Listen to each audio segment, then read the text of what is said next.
Hi, hello, வணக்கம் நண்பா. ஒரு நல்ல விஷயம்.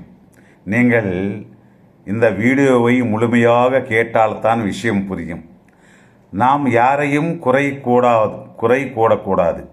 அது நமக்கு நடந்தால்தான் அந்த வலி தெரியும். கேளுங்கள். ஒரு நாள் ஒரு பெரிய கவிஞர் தன் மகளை அழைத்து கொண்டு அவங்க சொந்தக்காரர் வீட்டுக்கு போவார். அவரும் ஒரு மாபெரும் கவிஞர். அவர் அந்த நேரத்தில் பாகவதத்தில் கஜேந்திர மோட்சம் எப்படி நடந்தது என்று எழுது கொண்டிருப்பார். விருந்தாளியாக போன கவிஞர், மாமா என்ன எழுது கொண்டிருக்கின்றீர்கள் என்று அந்த பத்திரங்களை கையில் வாங்கி கொண்டு படிக்கிறார்.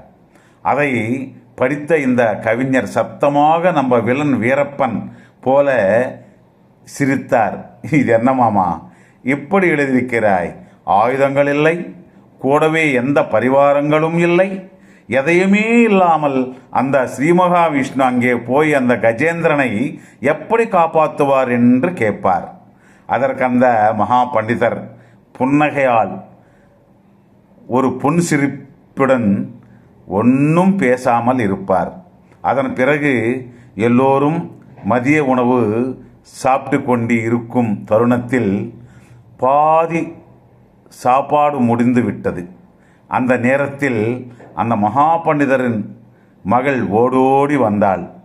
என்னப்பா என்று கேட்டனர். மாமா மாமா உங்கள் பொண்ணு கிணற்றில் விழுந்து விட்டார் என்று சொன்னாள்.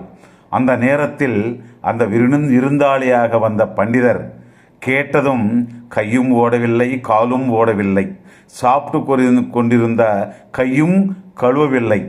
பாதி சாப்பாட்டிலிருந்து ஓடி போவான் அந்த கிணற்று அருகில் போய் அவர் பொண்ணு பேரை சொல்லி அம்மா அம்மா என்று பதறிக்கொண்டே அழைப்பார். அப்போ அந்த பெண் பக்கத்திலே இருக்கும் மரத்தில் இருந்து வெளியே வந்து, என்னப்பா ஏன் சாப்பிடாமல் கையும் கழுவாமல் என்னை அழைக்கின்றீர்களே என்று கேட்பாள். என்னத்தான் இது, என்ன விளையாட்டென்று கோபமாக கேட்பான் அவங்க மாமாவை. அப்பந்த விருந்தாளி கவிஞரிடம், மாமா உங்கள் பொண்ணு கிணற்றில் விழுந்தது என்று கேட்டதுமே பதறிப்போய் கை கூட அலம்பாமல், உங்கள் கூட வந்த வேலைக்காரர்களை கூட அழைக்காமல் நீ மட்டும் கிணற்றண்டு ஓடோடி வந்து நீ என்ன பண்ண முடியும்? உங்கள் பொண்ணை எப்படி காப்பாற்ற முடியும் என்று நினைத்தாய்? உன் குழந்தை மேலே உனக்கு என்ன அக்கறை இருக்கிறதோ? ஒரு பக்தன் ஆபத்தில் இருந்தால் ஸ்ரீமன்னாராயணன் கூட அப்படியே அக்கறை காட்டியதால் ஆபத்தில் இருக்கும் கஜேந்திரனையும் ரட்சிப்பதற்காக அந்த ஸ்ரீ மகாவிஷ்ணுவும் இருந்தா போல கிளம்பி ஓடோடி வந்தார்.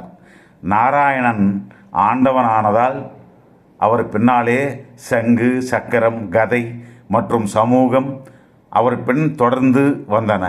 அந்த ஆயுதத்துடன் அந்த முதலையை வதித்து யானையான கஜேந்திரனை ரட்சித்தார்.